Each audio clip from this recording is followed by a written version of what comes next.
Travis Wingoodsall.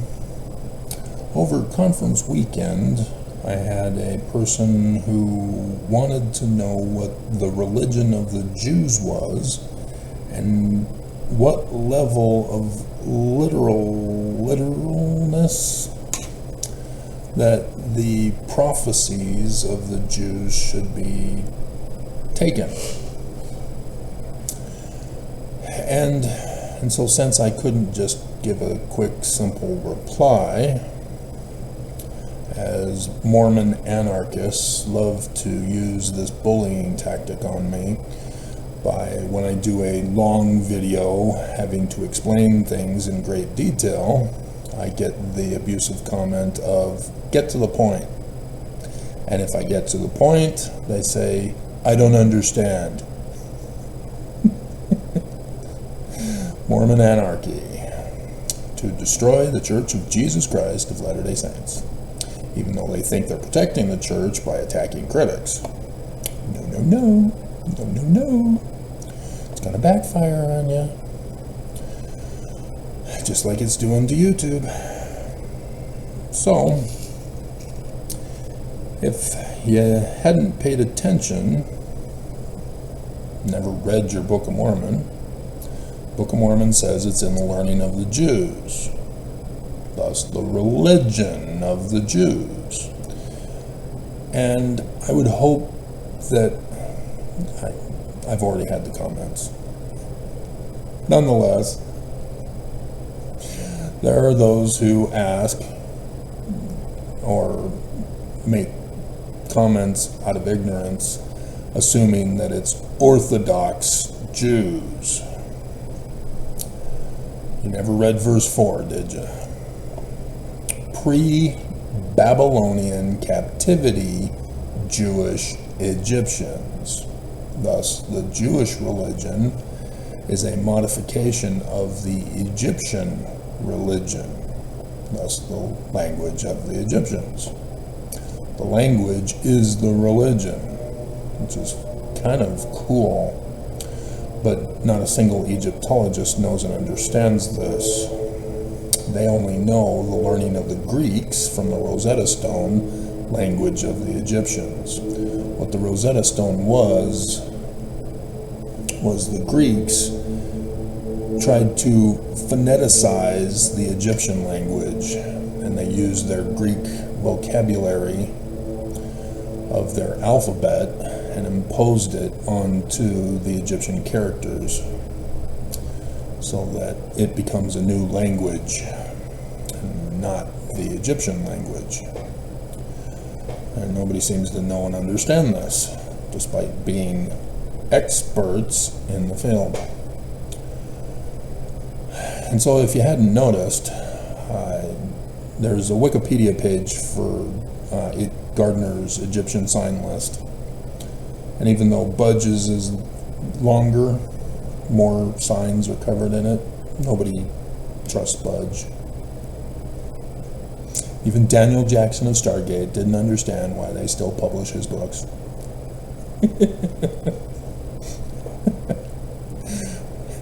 But nonetheless, go to the facsimiles, 1, 2, and 3.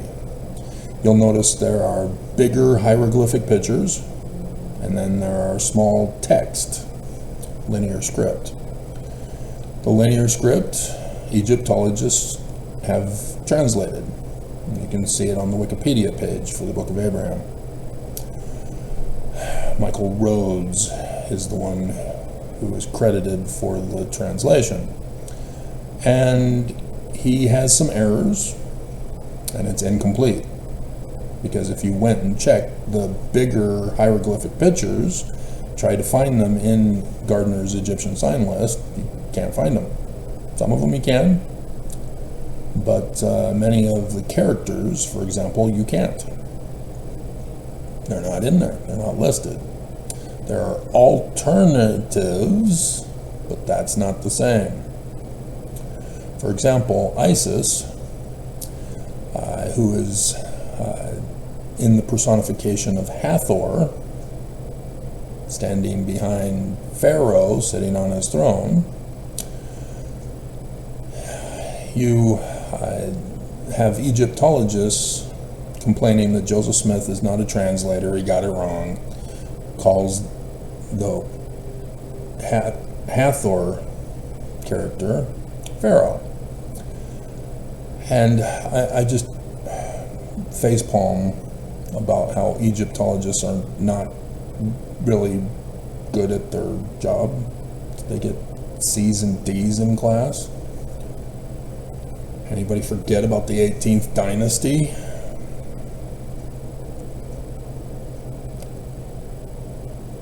Upsets. But nonetheless, they don't want Joseph Smith to be correct. And so, yeah, there's a language of Egyptian that still has not been deciphered until me, because I deciphered Paleo-Hebrew. The church's website has the big announcement on the news section that Nelson had announced 17 new temples. And I did the video of Nelson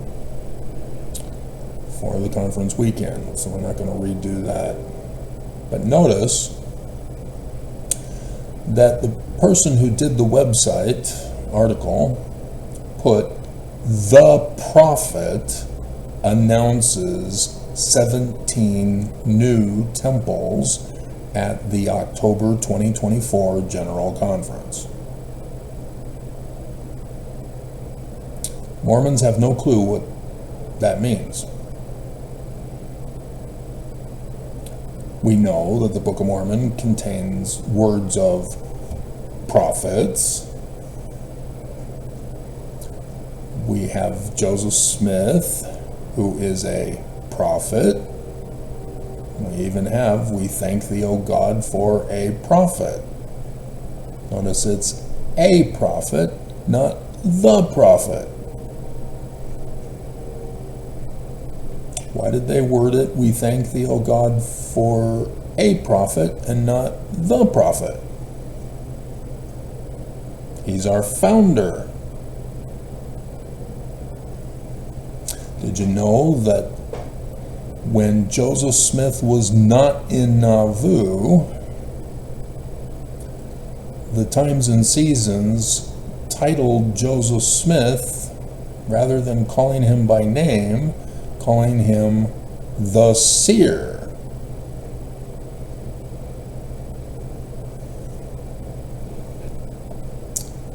There are things you need to know and pay attention of, rather than just being a casual fence-sitting Mormon. Because there are things that Nelson and Oakes are telling you that not a single Mormon knows and understands. And so,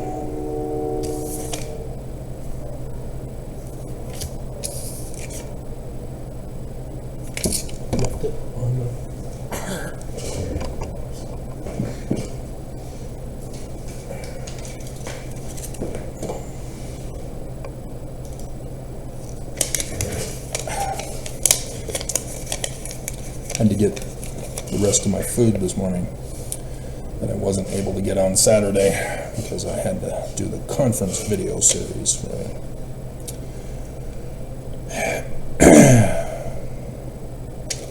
So when the Book of Mormon starts off saying it is the religion of the Jews, why don't you impose or replace it with the religion of Islam?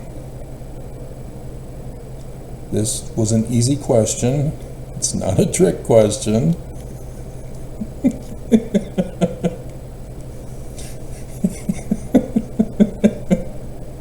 It's because the religion of Islam is not the religion of the Jews. They are completely separate.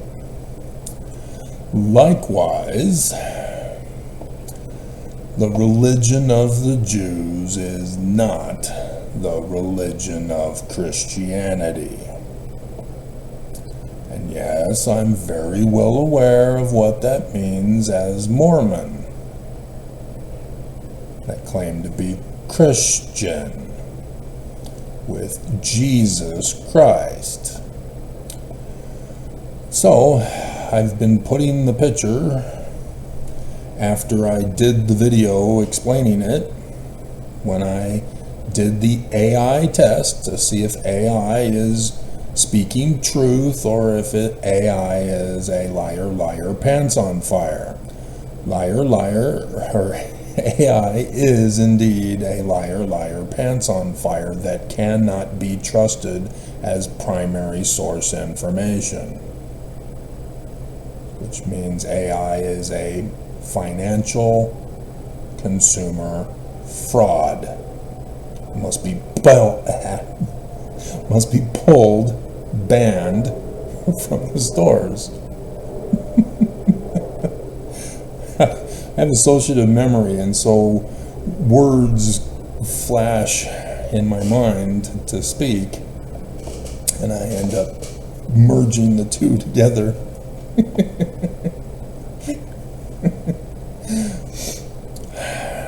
And so it got the answer correct for the one question.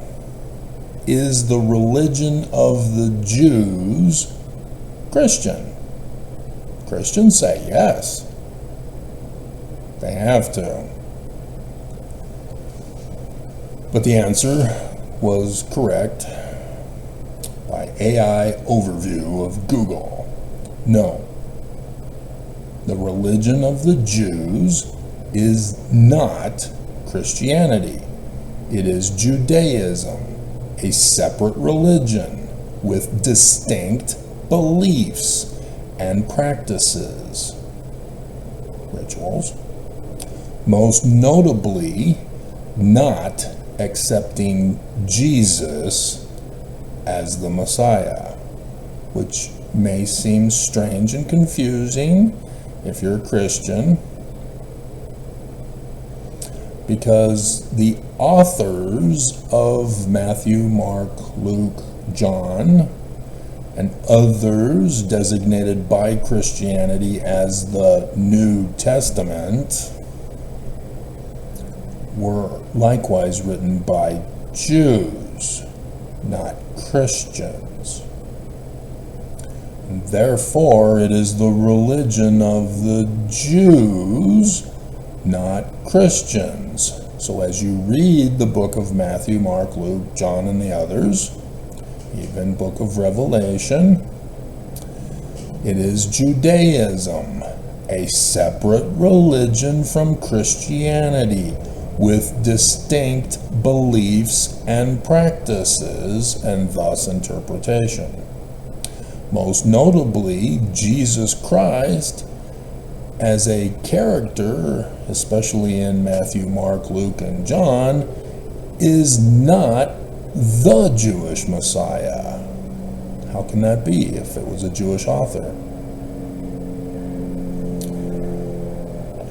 And so, likewise with the Book of Mormon, 3rd Nephi, chapter 11, there it is, Jesus. And yet, it's not Jesus, because it's the Jewish religion. And so to solve this, you have to learn about Judaism pre-Babylonian captivity Egyptian. Or you can read your Book of Mormon and eliminate Christian interpretation from your mind. Read Joseph Smith and eliminate Christianity interpretation from your mind. Go over the Bible and eliminate Christianity interpretation from your mind. And it's extremely hard to do the older you are and indoctrinated into Christianity, whether it's Christians or the Church of Jesus Christ of Latter-day Saints. And yeah, Islam too. And so,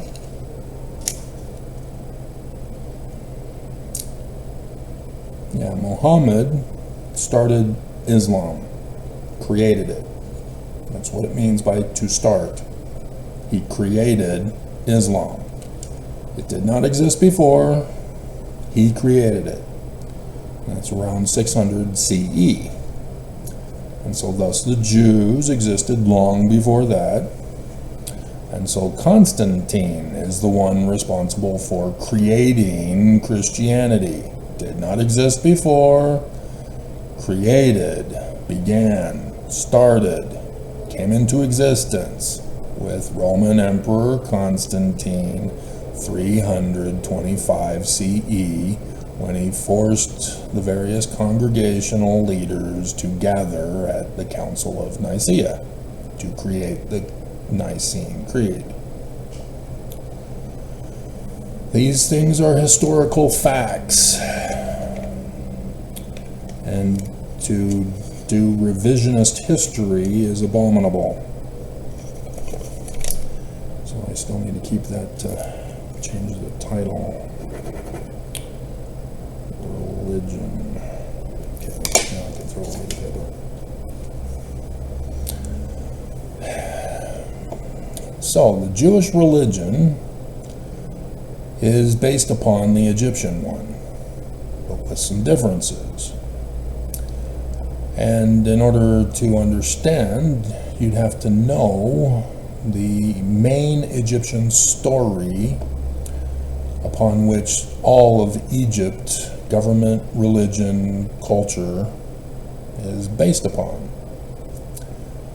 And that is of the first king of Egypt, named Osiris. And yeah, I'm well aware of Narmer and all the Dendra the Dendra listing. I'm simplifying it for you. Don't complain that I'm not explaining. As an anarchist, you're going to get yourself deleted and banned from my channel.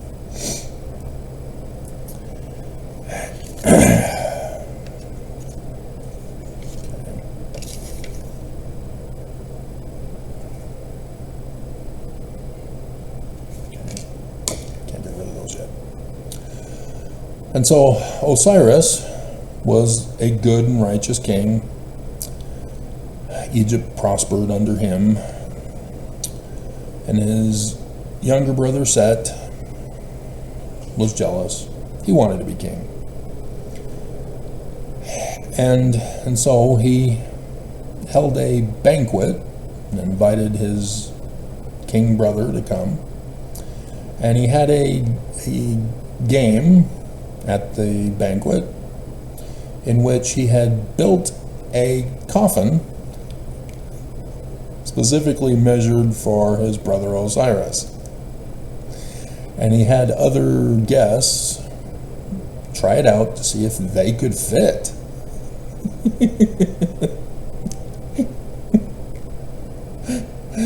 And would eventually call out his brother, the king, to try it. And he did. He got in, and then Set and his minions immediately nailed it shut. And I always refer to 9-inch nails because of the symbolism that's involved in storytelling for prophecy. And then, sealed in the coffin alive, set the boat afloat up the Nile River. In case you didn't know, there's mountains down in the south that when the snow season ends, they melt, and the Nile River floods. And the waters from the mountains flow northward into the delta, into the Mediterranean Sea. And so the red soil of the mountains makes the waters of the Nile River turn red, as Egypt is called Kemet, which is translated the black land, because of the black soil of Egypt. But when the Nile floods, the red soil turns the waters red and integrates with the black soil, but the black soil dominates. And so this is also necessary to understand the environmental conditions of the Egyptians and how it is portrayed in their stories, which are prophecies, predictions of the future. And so Osiris would beach itself in the coffin on the shores of Beirut, Lebanon, which the Bible has a story about the Tower of Babel. It's Beirut, Lebanon, not Ur of Babylon. And there's a reason why. It's because of Osiris. And so thus Ezekiel's parable in chapter 17 of the eagle gets a cedar branch of the top of the cedars and then goes to America to plant it. All from that Osiris prophecy. Because Isis, Osiris's wife, and thus the queen, as the wife, she is Isis. She sent out her missionaries to find the body and bring it back home. And there's the story of the king of Babel, Lebanon, who finds the coffin and saw that it turned into a cedar of Lebanon, and then he had it carved into the Dej pillar of Osiris, the symbol of Osiris, which is in Paleo-Hebrew as the Samek. Yeah, Samek, not Sadeh, Samek. Sadeh is the throne of Isis. And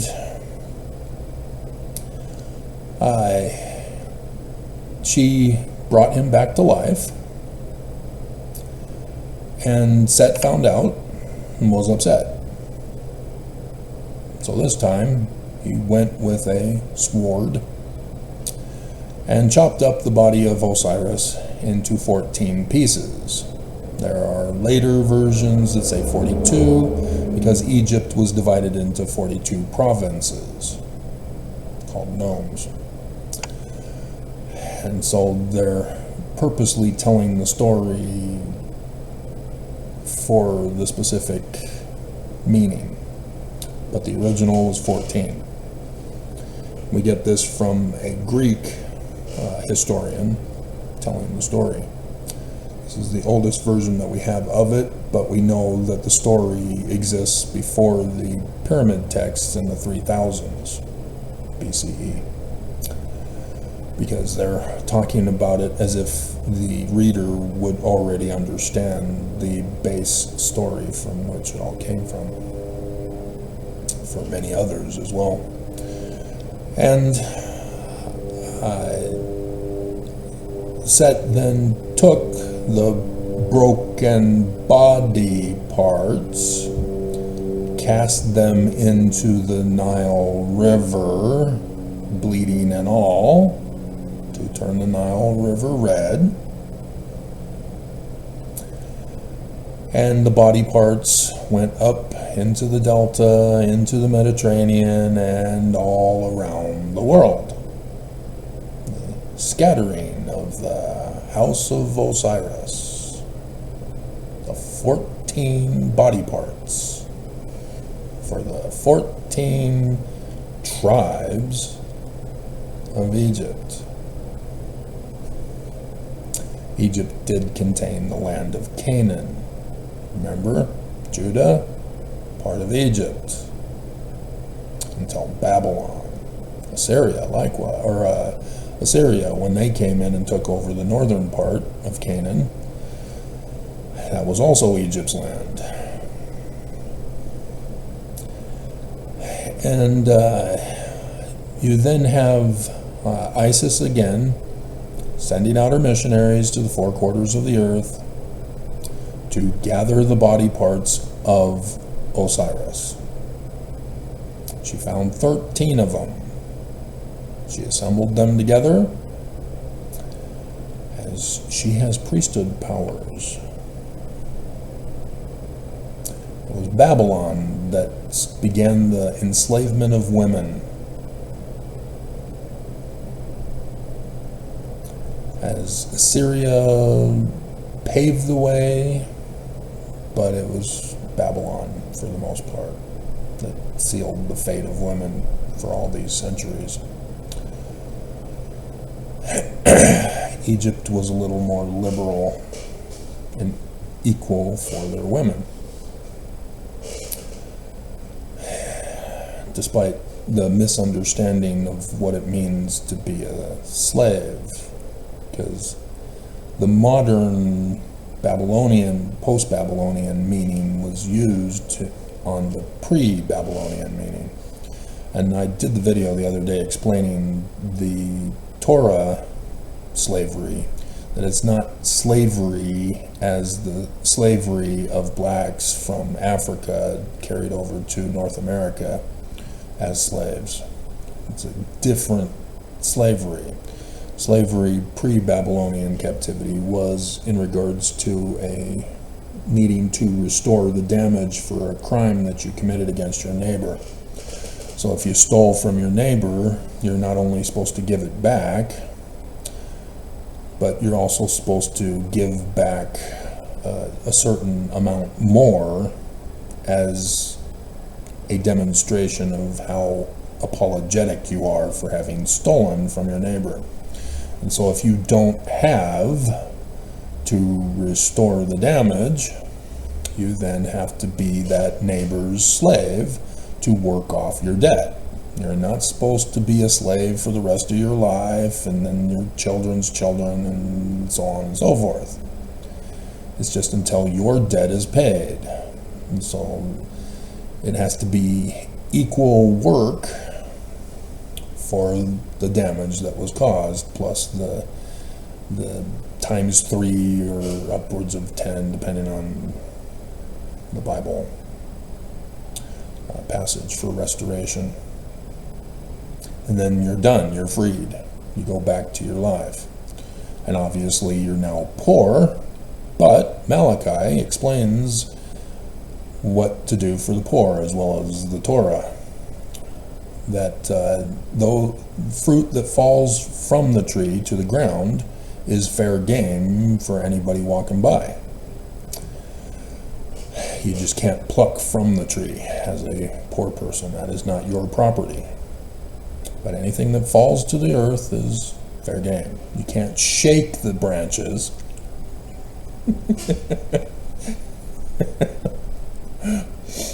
But nonetheless, that was the way. And so Malachi, with the storehouses, that's tithing, is that the farmer would give to the storehouses a tithe so that the poor could come and get food from the storehouse. And fruit has seed within the fruit. And so a poor person is now able to not only get fed immediately for his hunger, but then they are also provided with seed that if they were to obtain a plot of land, they could plant the seed and produce fruit themselves, for which they can then take care of themselves in their hunger, as well as take the surplus to market and sell it and get other food and run through the same process, having more seeds and thus be pulled out of poverty through that process. If you impose your current economic system upon the past, you get confused, and it's like Christianity imposed over Judaism. You're wrong. And so Isis assembles the body of her husband, but there's a missing piece. kind of a crucial piece. And so, despite different stories explaining it differently as to what happened to the piece, why it's missing, notice the comparison with the 13 tribes of Israel and the daughter Dinah. Thus a missing piece. Do I need to explain? Do I need to teach sex ed on top of this? Because the Egyptians taught sex ed to children in the language. And yet we today, because of Christianity, have screwed everything up and are causing much harm and damage in society. Just look at YouTube, for example, and the abuse that they cause to women. And so she then, depending on the story, she gets impregnated. And then Osiris is put through the temple burial rituals, washing, anointing, mummification, prayers and hymns, before being finally buried in his actual tomb there in Egypt, the tomb of Osiris. And yeah, it's in a pool of water, and thus the death and burial in water, which, yes, also in soil, but water. Because if you were given proper sex ed, you'd know and understand that seed parts the river Jordan into the promised land, submerged in water, and then the water bursts and the baby passes through on dry ground to take its first breath of life as a living soul.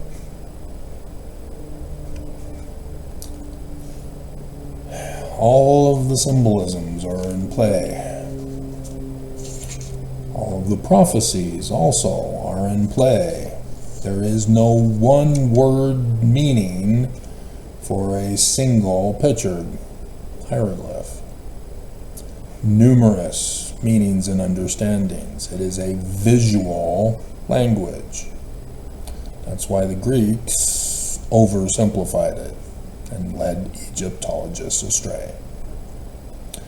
And it took years for Jean Champollion to decipher the Rosetta Stone, to even not know Egyptian decipherment, but still, it only took me a combined total of a few days to decipher Paleo-Hebrew. Take that, because it's a competition.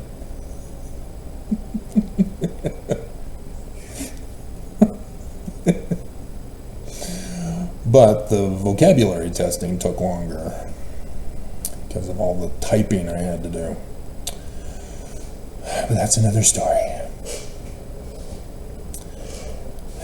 And so Set, finding out that Isis is now pregnant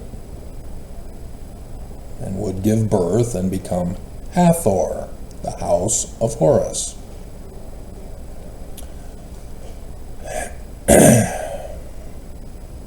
And so thus she wears a different crown, so to speak, headdress.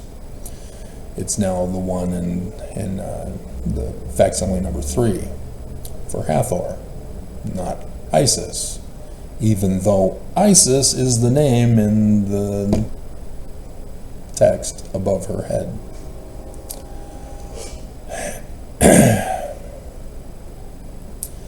And right, because I don't think it's, I see, no, let's go to that.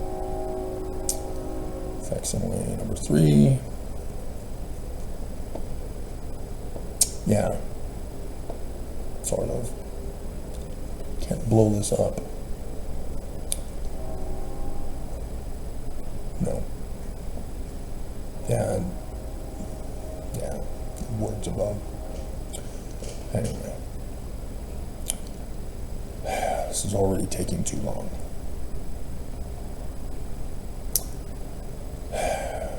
Because I have to also explain, after doing this video, what's coming up in the coming days.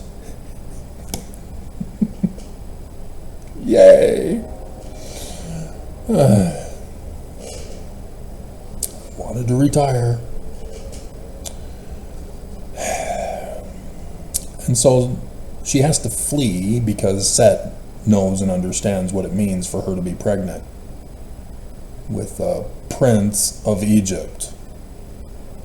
He is now the birthright blessing son and heir to the throne. And so Set, knowing of the threat to his authority,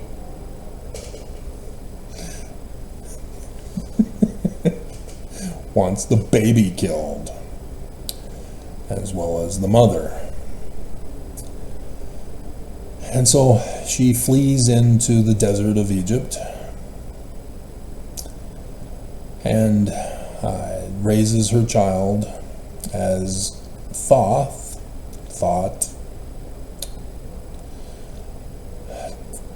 Tawut,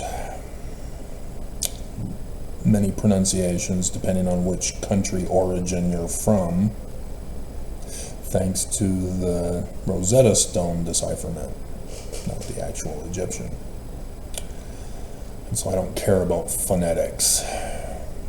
I'm not hooked on phonemes, hooked on phonetics or whatever the program is. Hooked on phonics? Yeah, that's what it is. And transliterated, or phonetically the same, in Paleo-Hebrew, it is David. Thus, the 18th dynasty with Hatshepsut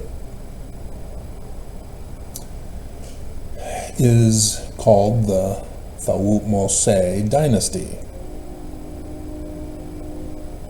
It's where King Tut comes from. It's not Tut. That is the corruption of the phonetics. But the David Moseses in Paleo-Hebrew transliteration.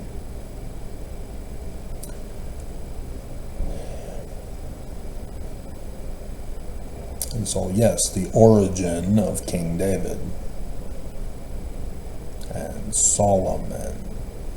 Solomon is fun.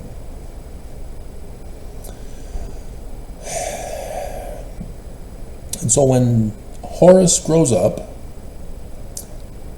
he returns to Egypt to challenge Set for authority of the kingdom. And at the beginning of the contest, Set plucks out the right eye of Horus. The two eyes of Horus are the Egyptian word for seer, P-T-R, in the learning of the Greek's language of the Egyptians. Peter, with the British usage of E's for phonetics. Not a coincidence. So in John, where Jesus is talking to Peter and saying, upon this rock I will establish my church, however it's worded, Joseph Smith put a Joseph Smith translation, which is in our footnotes, that Joseph Smith says seer. Mormon and Matthew, or I guess it's in John, added in Greek it's Cephas, which is stone or rock, or pebble or whatever. Trust Joseph, guys. Trust Joseph. He knows what he's talking about. Mormons don't. Shameful.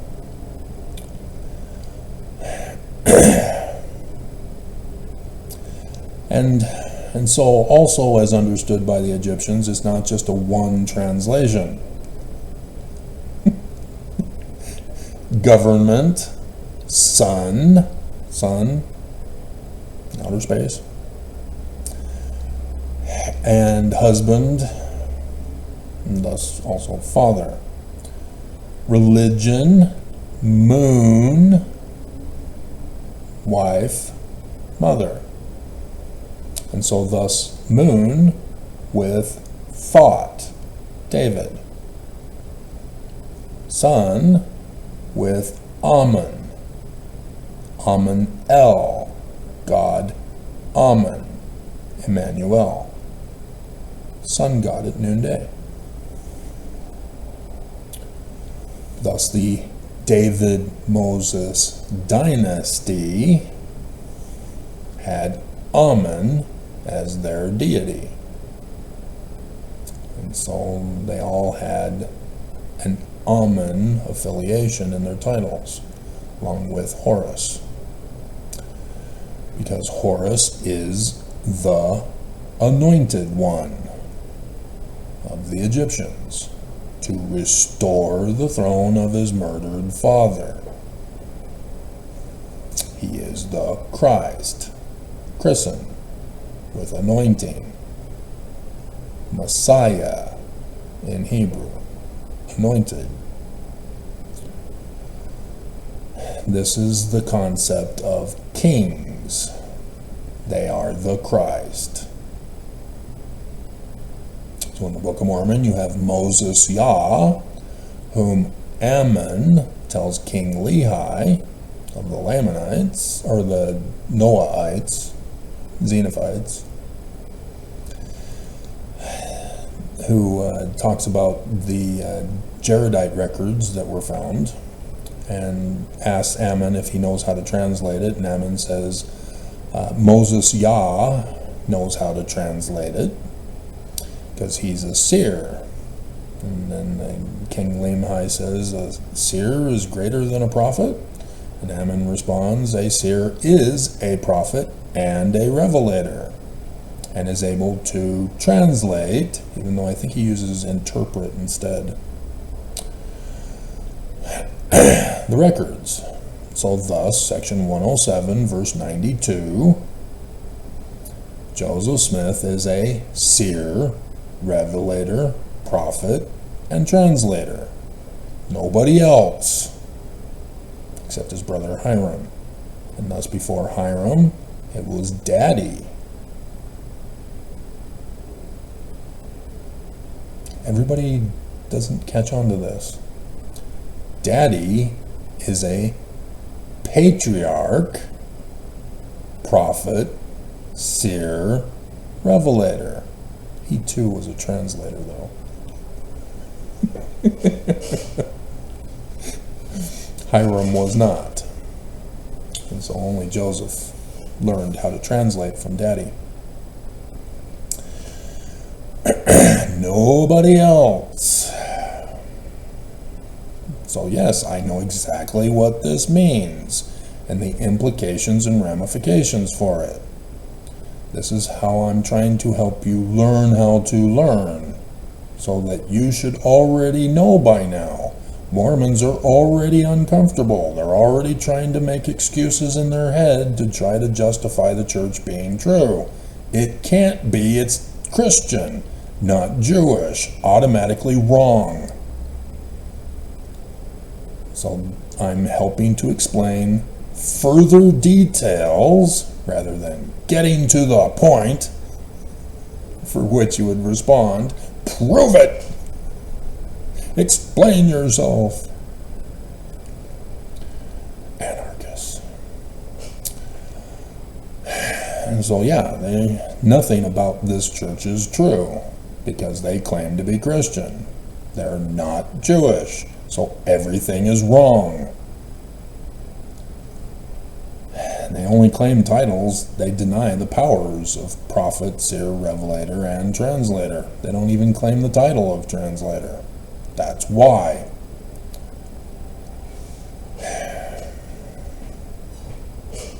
And so if you're going, Moses Yah? Who? Mosiah. Hello? Two words combined together into one. It's right there in the middle. The great Moses Yah of the Egyptian, of the Egyptians into Judaism. Okay, and so eventually Horus would win, as it's salad, not porridge, to usurp the birthright and blessing. If you're not going to know your Bible stories, especially your Book of Mormon stories, you're way behind. Because as much as I have to explain those to you as well, I'm kind of hoping that it's prerequisite knowledge that you already know. And yet, too many Mormons are couch potato fence sitters.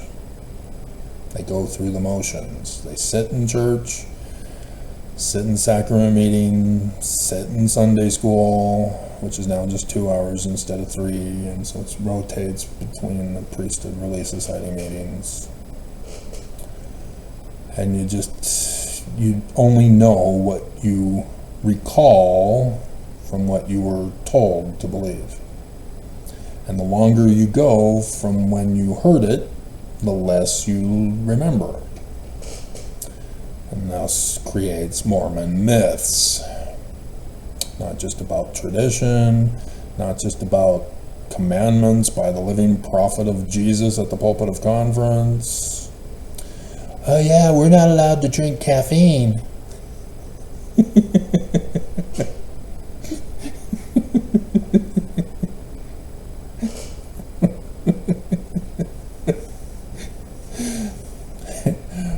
We have to cover up our underwear, which covers up our nakedness.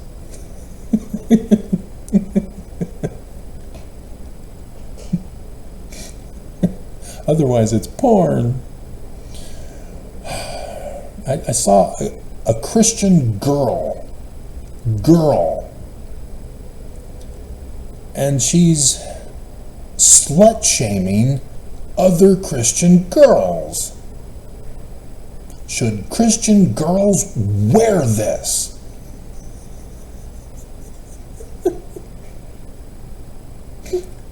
That's a Mormon girl.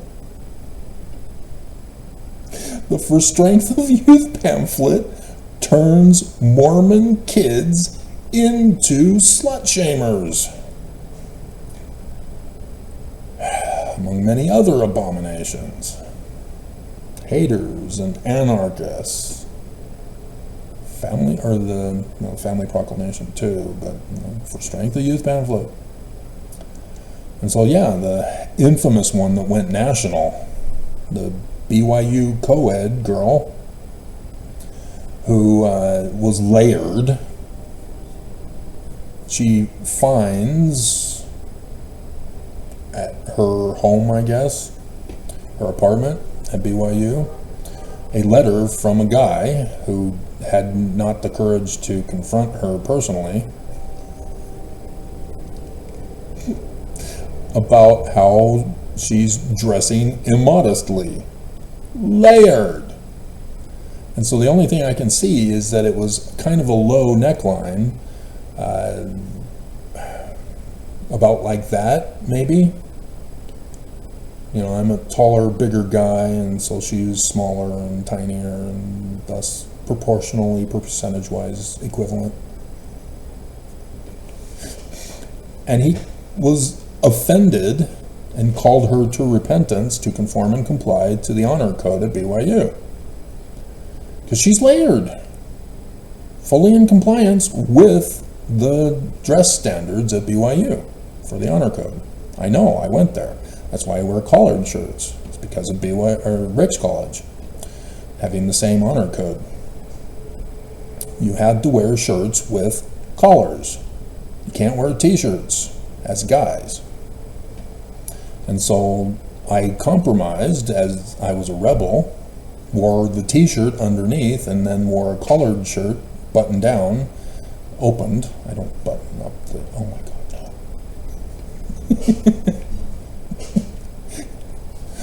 It's sort of a mix of Magnum PI with Miami Vice, the Don Johnson character. That's my style. And now I just do the Hanes t-shirts with just the collars. It's simple. I don't need to mess with buying extra t-shirts and extra colored shirts. I just get these. And so I've got some clothes I guess I can get rid of. But you know, there's some specialty t-shirts that I've obtained for these latter days. On purpose. So anyway, nonetheless. So yeah, there's a lot of abuse from Christianity, and it still has not stopped, and it's purposely being exacerbated for this year. Because Oakes got leaked, confessing that he's in charge of all the problems in the world. And then Nelson went and confessed, yep, Oakes is right. In the coming days, you're all going to die. Feel good about it and cope with it.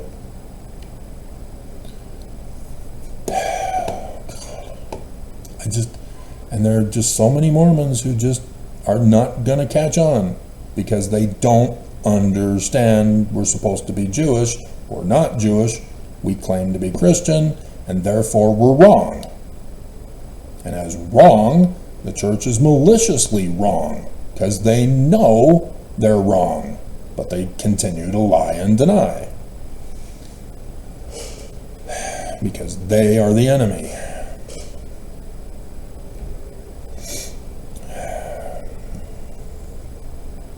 So, the Jewish version of that Egyptian story begins with the Christ of the Jews. Deuteronomy 18, 15 through 19. The Lord thy God will raise up seed, egg, baby unto thee a prophet.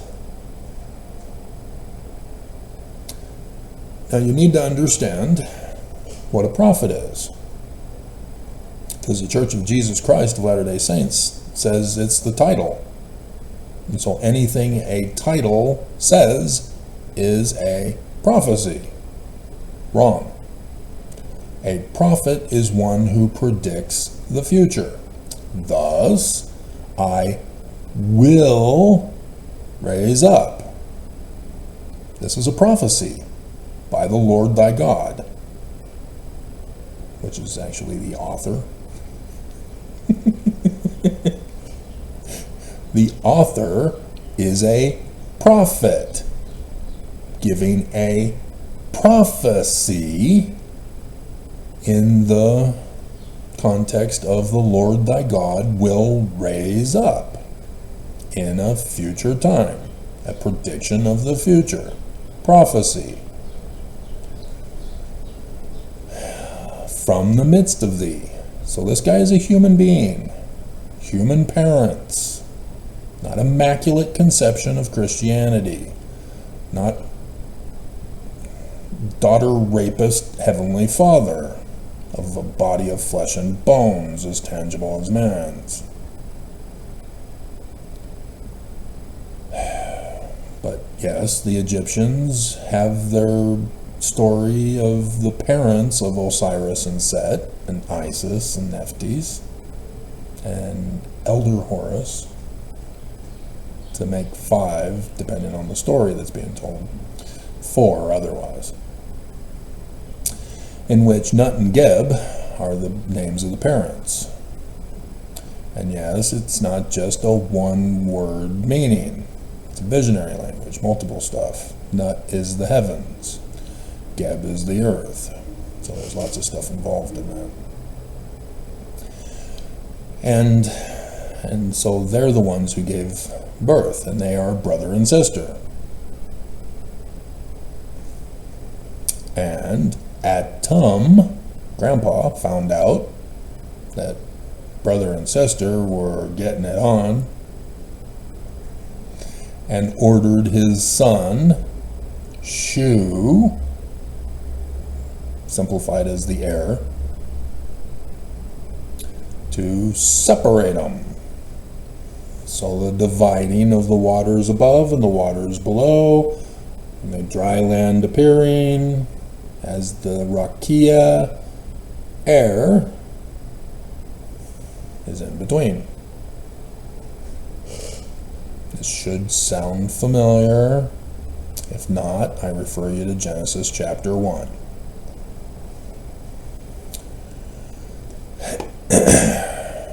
And so there's a lot of visualization for meaning involved. And so, thus, signs, as in Genesis 1, is revelation.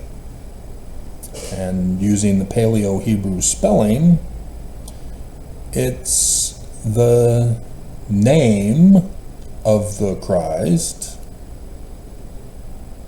Remember, sun God at noonday, Amen El, Emmanuel, God Amen, but also crossroads, the X for the last letter of the Paleo-Hebrew alphabet. And you probably know it as Tau, but that's the Babylonian captivity alteration.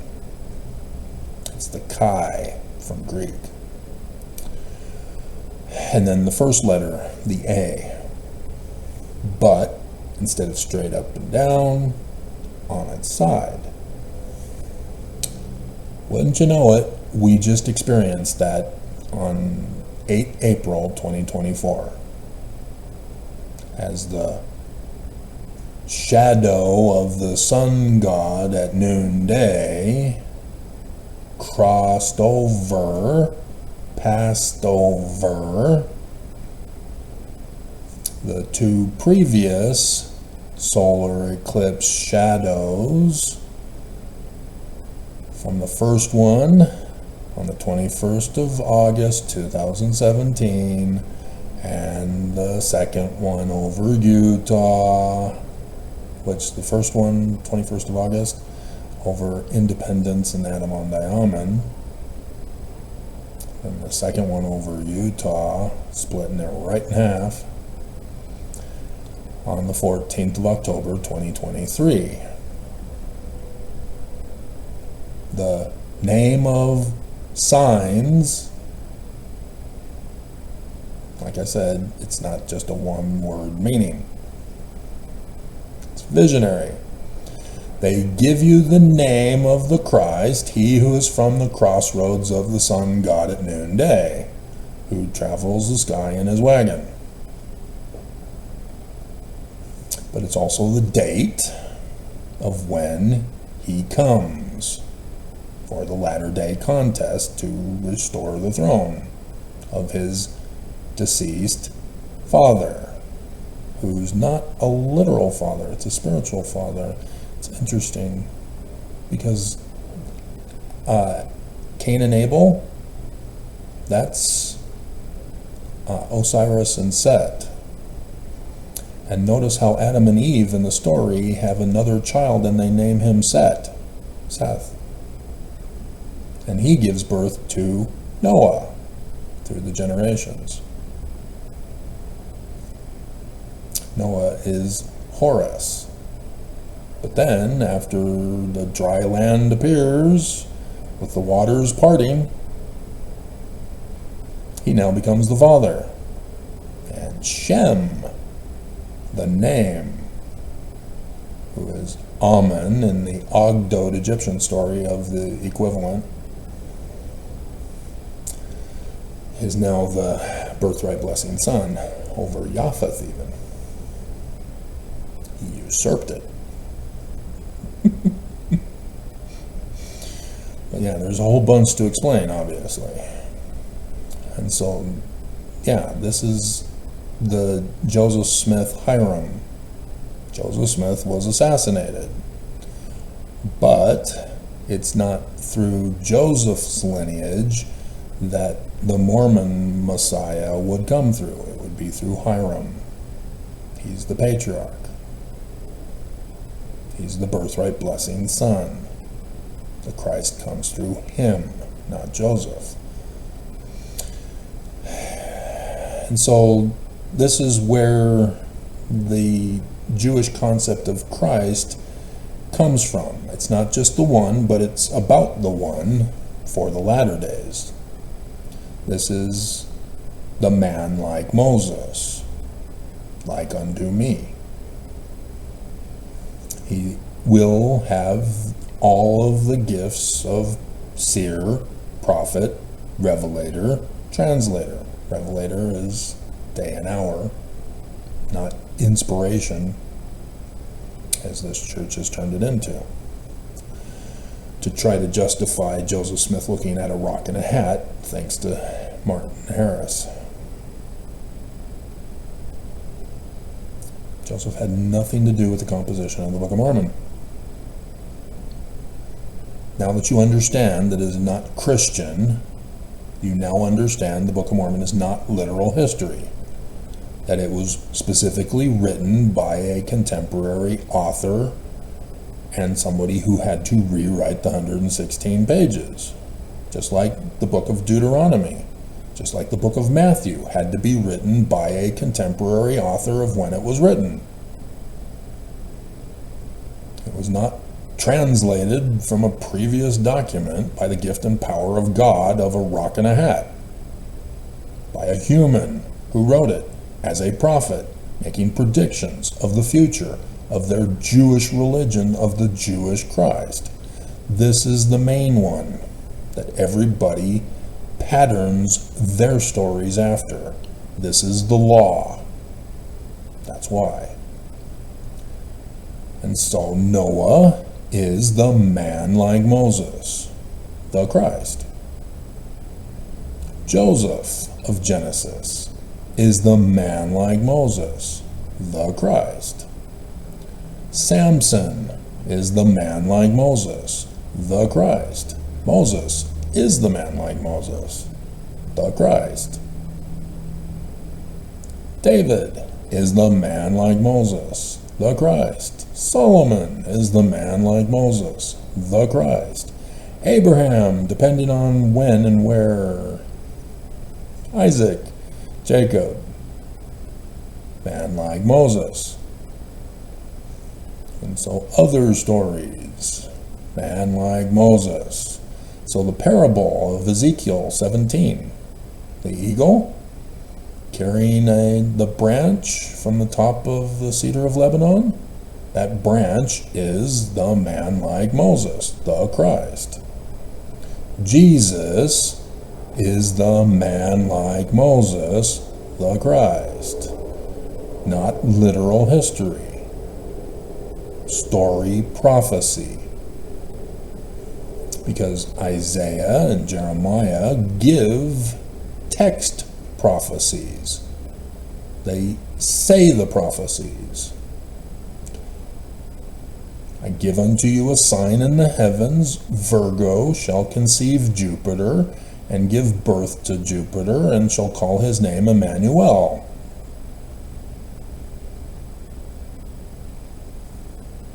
And so the story form is Jesus, and Samson, and Samuel, and all of the women who are raped by Pharaoh to give birth to the Christ. That was the story I was wanting to do, but I wanted to save your lives instead.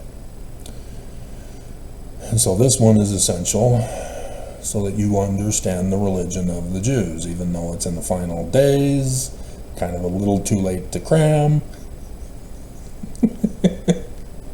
And yet, because nobody has learned it, I have to give it.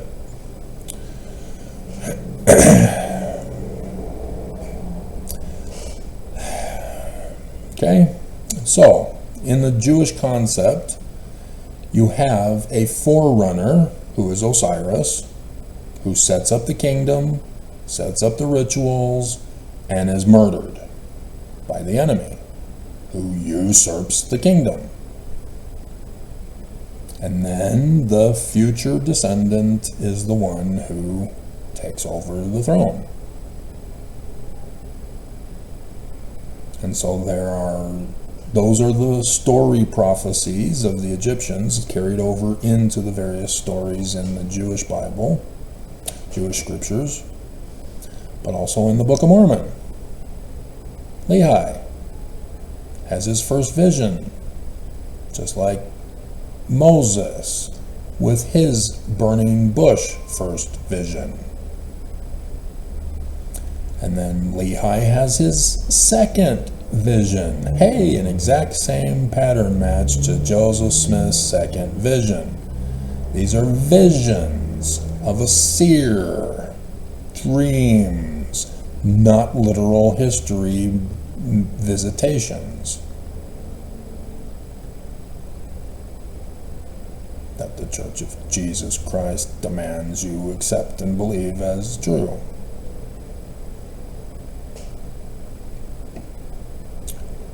And thus why critics go, no, this is not accurate. History says otherwise. You made Joseph a witch, talking with the dead, looking at rocks in a hat and getting inspiration, just like a crystal ball gazer, as Joseph was arrested for glass looking. He wasn't looking into a crystal ball of glass. It was the rock thing. He's a kid. It's what kids do. They play games. And so, yeah, there was one guy who fell for it and believed Joseph Smith actually had magical powers, just like Martin Harris believed, as the rocks were found in Martin Harris's well that Joseph dug for him, working for him on his farm. He was taught by Daddy when Daddy was a new Israelite, learning Jewish Kabbalah, not becoming a member. Justice Winchell joined up and said, hey, I can do divining tricks. You get coat hangers that are metal, you form them into an L, you set them in your hands so that they're sticking out, not grip tight, just holding them in place. And then you walk over your toilet, a body of water, and the metal will automatically cross for X marks the spot for the promised land of Zion in southern Illinois on 8 April 2024. Over Travis County, down in Texas, so that every Mormon knows who it is, he who is from the crossroads, Travis, of the sun god at noonday, God soul, good soul, phonetically corrupted in English, from the British Druids, of whom would come the myth of St. Patrick, for his death day, not his birthday. But the death day is his birthday, because he's the one for the death sign on 8 April 2024. So everything all has to do with this. This is how you understand Jewish prophecy and interpret it correctly. And so yes, Revelation, days and hours, they're giving it to you. Because not only is it the name of the Christ, it's the location in outer space, and yes, they are talking about it with the story form. So Samson, Sun King, killing the lion at the beginning. Yeah, 21st of August 2017 was in the lion constellation of Leo at the star Regulus, the king star. Not a coincidence. It's also the ancient Egyptian religious calendar New Year. Remember Horus? They gave you the days and the hours of when the latter days are. This is his coming. 2017. To Mormons, not Jerusalem, not an unknown day or hour, not an actual sun god who burns people with his presence. A mortal human being, born of mortal human parents, who are Mormon. Joseph Smith is the one who set up the religion, set up the rituals, and then was murdered. And Brigham Young usurped Joseph Smith's Jewish religion, Jewish Book of Mormon, and turned them Christian. They need to be restored. It's that simple. Don't look beyond the mark with Christianity and Jesus. It will cause confusion for you. You will not understand what Nelson and Oakes are telling you. Nelson even told you this conference. Do you see what's going on? We're about to murder you. Do you see what's going on? You're gonna die. Do you see what's going on?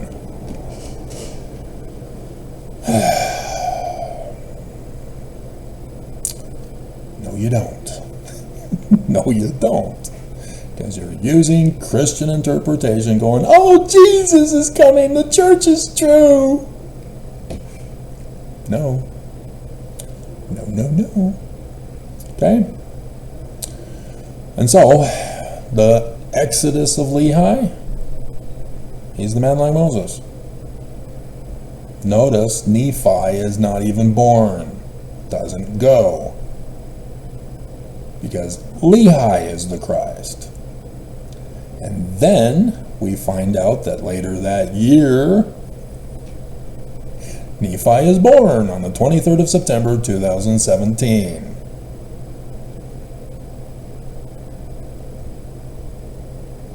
Revelation chapter 12, verses 1, 2, and 5.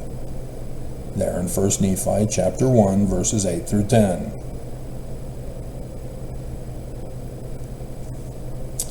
And Joseph Smith translation, Revelation 12, 1 to 3.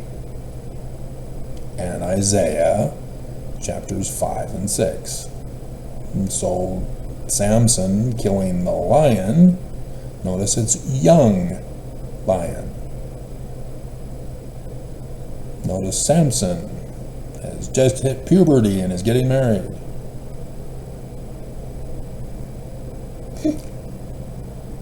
To a 14-year-old Mormon girl, as he's a Danite.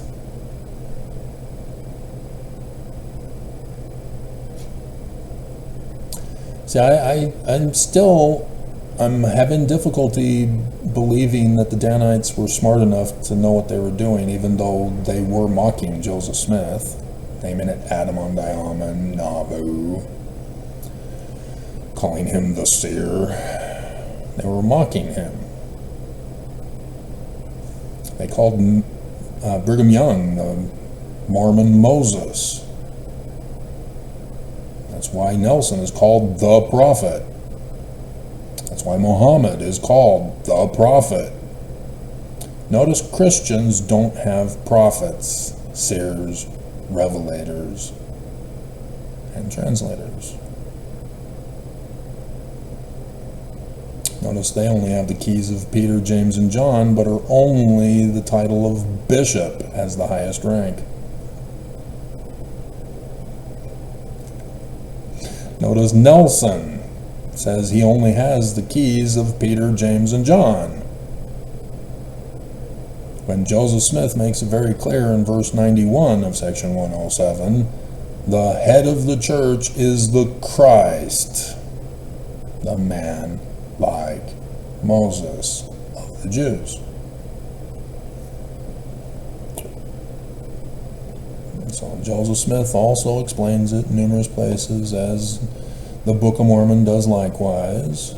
But in section 103, verse 16, and yes, probably section 85, verse 7 popped into your head about the one mighty and strong.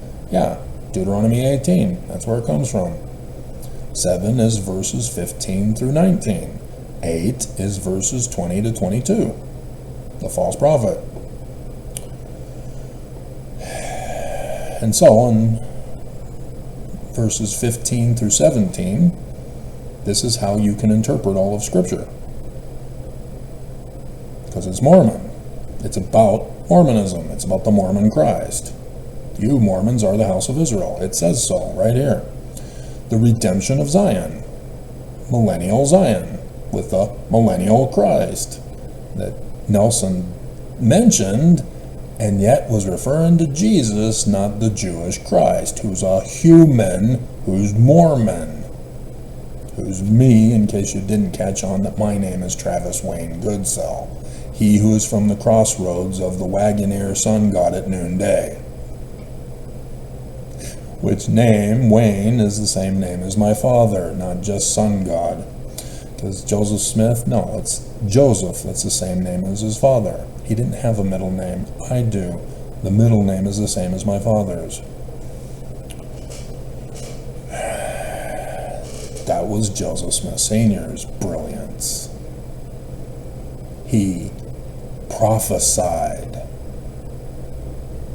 that my name would be the same name as my father's, even though he's only talking about his son Junior, who's already born, and who's in timeout because he had Martin Harris steal 116 pages.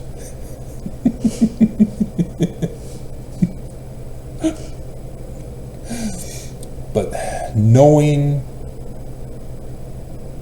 the real history of the church, who the authors of the Book of Mormon are, now you have a clearer understanding of how awesome Senior was. It literally is making me cry. I'm trying to divert away from it with humor to try to keep the tears from flowing. This guy was brilliant. Remember, he came from the New Israelites that had that wood scrape incident. And yet here he is, having learned Jewish Kabbalah from the wood scraper, to not only condemn polygamy that members were a part of, but giving days and hours for prophecies of his own, not in any Bible passage, although he's also using those too. He's adding prophecies and revelations not found anywhere in known Scripture. And they're true. Remember Matthew chapter 7, verse 15? You will know a man who claims to be a prophet as true or false by their results of the words of their prophecies, predictions of the future. The Book of Mormon is now confirmed as factually Jewish true.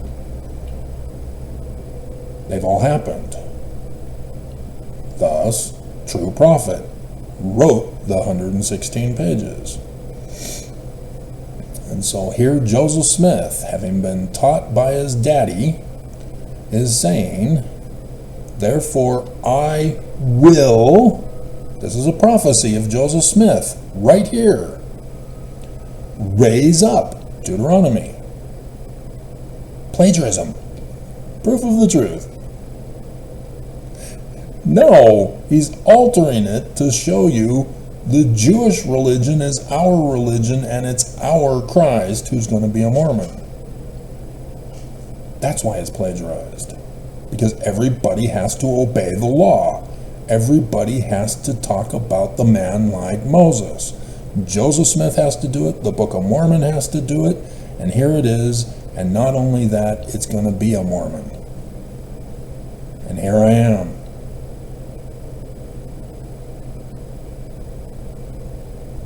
I'm going to cry. A man. Notice he doesn't put prophet. And this allowed for the church to not put in the proper footnotes. Who shall lead them, you, as Moses led the children of Israel. For ye Mormons are the children of Israel. So every single story, Moses, the house of Israel. That's you. I'm Moses. You are the house of Israel. Who's Pharaoh? Who's a theocracy of government and religion of the great and abominable church. Who's the leader of the great and abominable church of Christianity, of Mormons, holding Mormons in bondage? Nelson. And again, the brilliance of Joseph Smith Sr. The King James Version has the Latin Vulgate for Lucifer in Isaiah. It is not in the Septuagint, it is not in the biblical Hebrew text. The King James Version used the Latin Vulgate. And here it is in the Book of Mormon. As people try to explain it away, to deny the power of prophecy and revelation of Joseph Smith Sr. The name of the false Christ, the false prophet of the latter days from 2017 to 2024, baby name meaning is Lucifer. Russell, Marion. Russell, red. Marion, star of the sea. The red star of the sea is Mars. Mars is the husband of Venus. Venus is the symbol of the inverted pentagram of Lucifer. Thus the church, bride of Mars, is the church of Lucifer, thus making Mars Lucifer.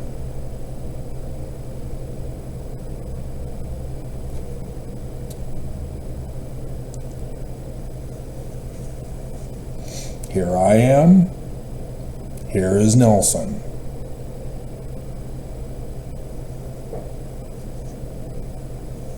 Do you now understand how stupid a Mormon is when they claim the church is true?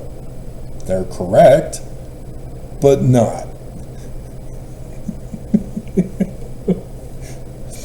That's the difference between Christianity and the Jews.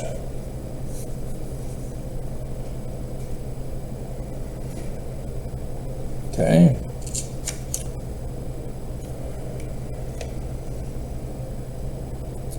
And so, by their fruits.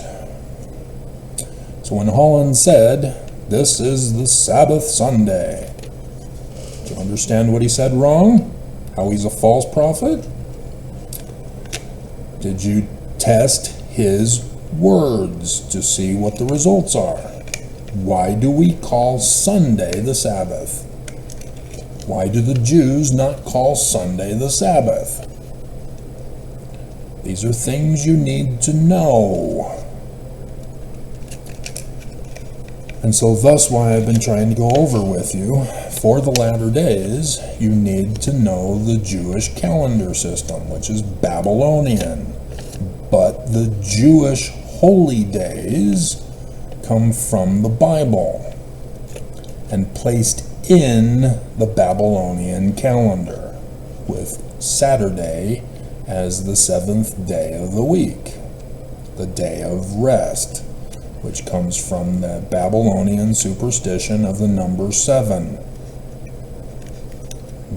king ordered, "Nobody shall work on the seventh day, for fear that God will smite us down." Now, when you understand that, when you go into the post-Jewish document of the law and of Exodus and the Book of Mormon, and you see, "Thou shalt keep the Sabbath day holy,"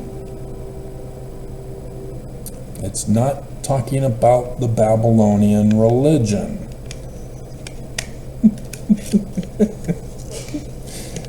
This is where Matthew steps in to explain it for you. The commandments are prophecies, sticking to the law of the Jews, Deuteronomy. And so, Jesus, who is a type and shadow of the man like Moses, me, says, "I am the Lord of the Sabbath." And now, because you know Hebrew,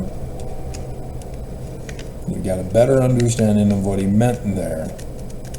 Because the number 7 and the word for Sabbath are of the same meaning, root, because of Babylon.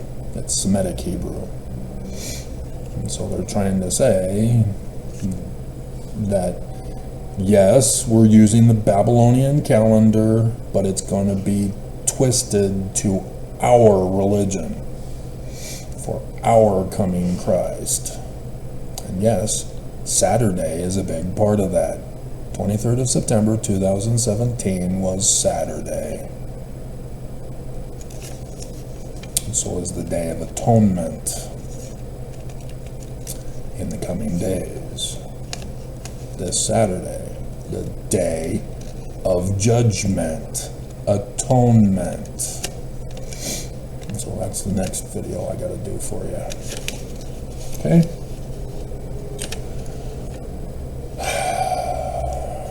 And so,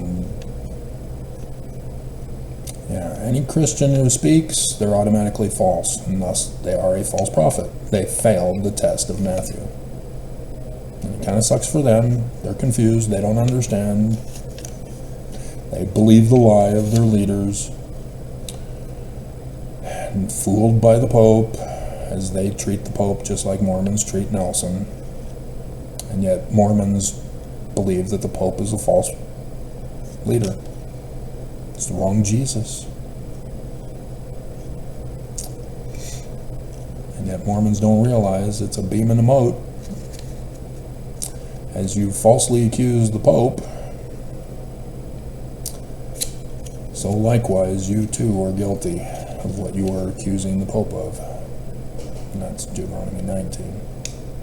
So thus, if you go back over my videos, especially the conference videos, commenting on the falsehood of the false prophets and the other false teachers who are not prophets, you should be able to get a better understanding of where I'm coming from. It's too late. You've already watched them and are therefore not watching this video.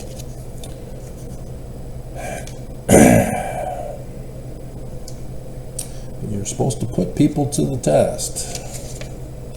So thus you can find the false forged documents that Brigham Young added to Joseph Smith by putting in the name Church of Jesus Christ of Latter-day Saints in verse 1 of Joseph Smith's 1838 history. You realize that that is wrong. That was not the name of Joseph's church. So then, by knowing that Willard Richards in the Joseph Smith papers was the one who put that in there after Joseph died, as Willard Richards was there with Joseph when he died. Willard Richards, not dead. Joseph Smith, dead. Now that you know that Brigham is the enemy, now you see the bigger picture. And thus you would know that there must be a prophesied fulfillment of a Judas price paid to murder Joseph. Thank you, Nelson, for releasing the Danite ledger last year before Thanksgiving. That was the Judas price money. Prophecy fulfilled.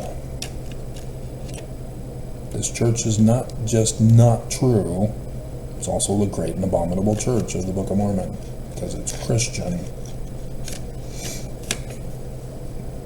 By their fruits, test the words.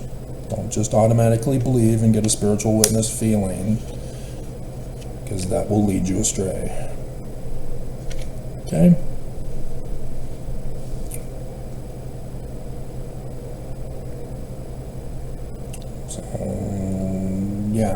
Isaiah's textual prophecy and revelation, Matthew author, story, prophecy and revelation, and mingles it in with parables, prophecy, revelations as well.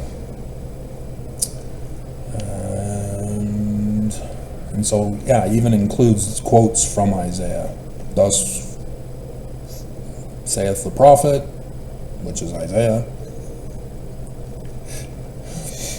But he doesn't name Isaiah because Isaiah is the reverse spelling of Jesus. Jesus is Yah of salvation. Isaiah is salvation of Yah. And thus why the name Jesus for the character of the man like Moses for the Jewish authors of those particular books. Exodus pattern. And so I went over them.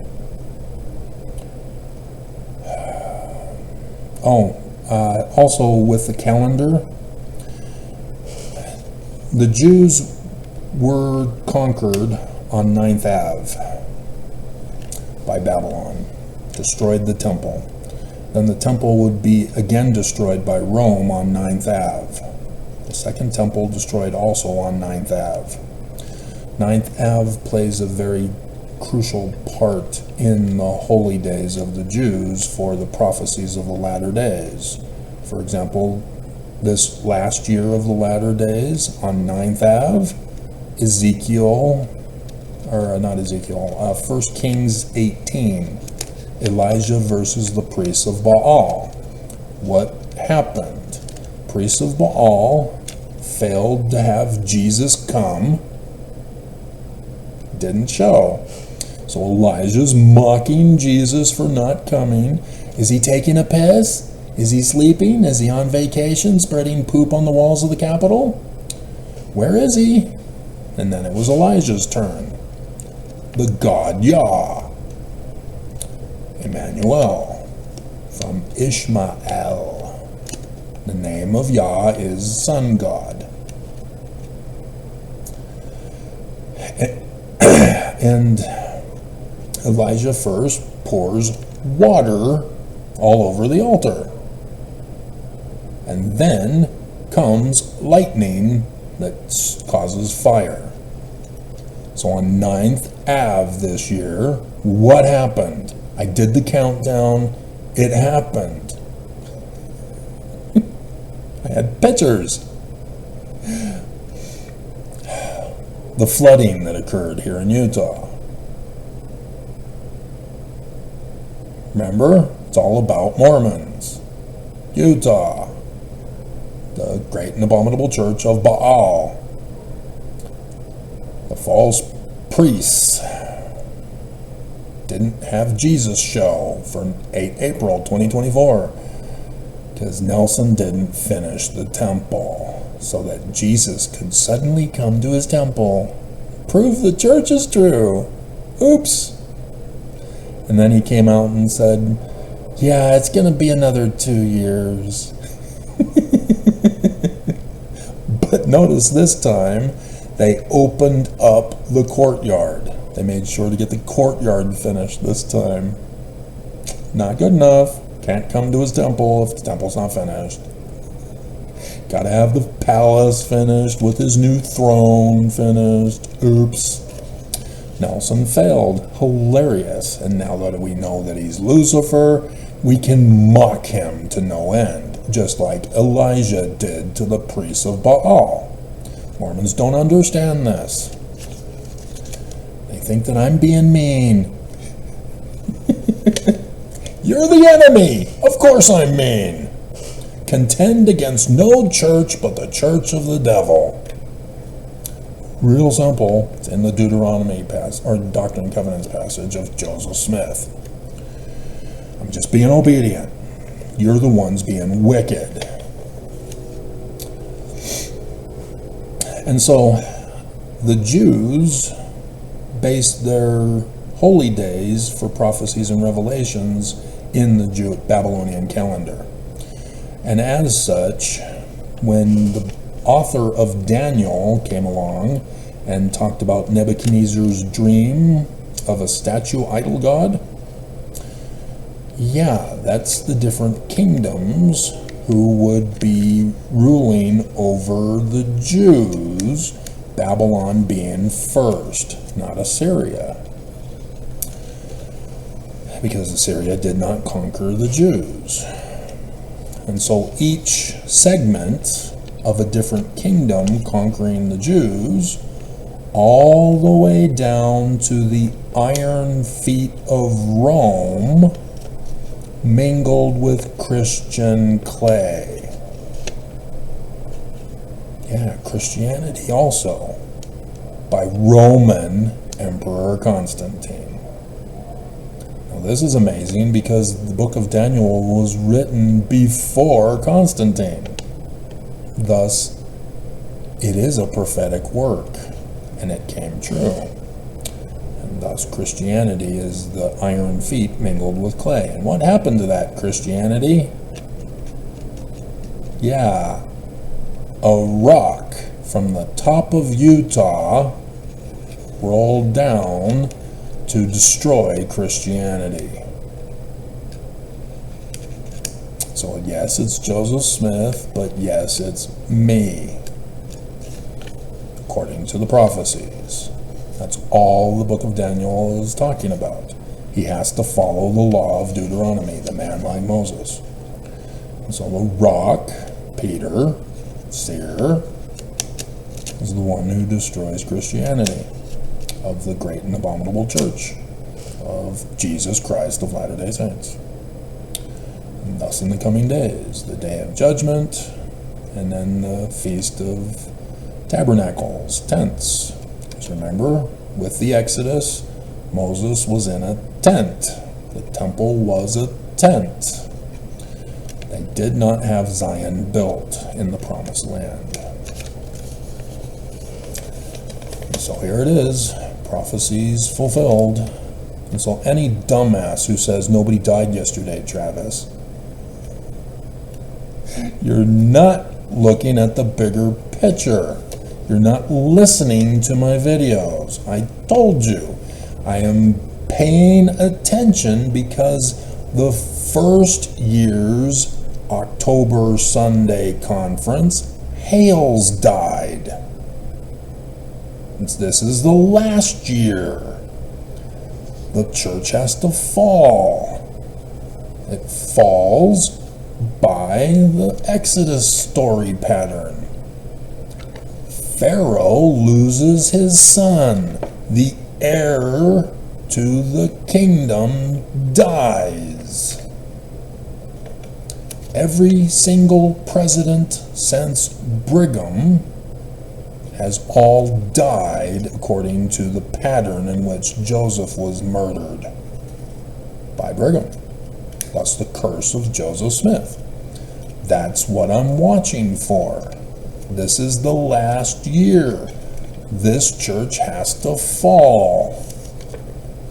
It's the Jewish God who's smiting down every single president, with some apostolic exceptions, like Bruce R. McConkie, James E. Faust,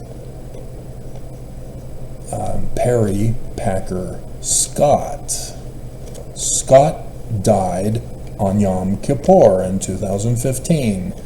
Yom Kippur, the Day of Atonement, the day of the fulfillment of the prophecies of me, Saturday. This is the next thing I'm looking for now. Didn't happen conference weekend, even though Nelson came out and said, I'm going to murder everybody and I just betrayed Islam. We're building the Jerusalem temple. Nobody seems to have caught that. There's a war against Israel. And Nelson came out and said, Jesus is coming. He's going to rule from the old temple in Jerusalem. It hasn't even been built. He's using the Jews with Christianity to deceive you about what his actual intention is. And so, yeah, that's what Daniel's statue is all about.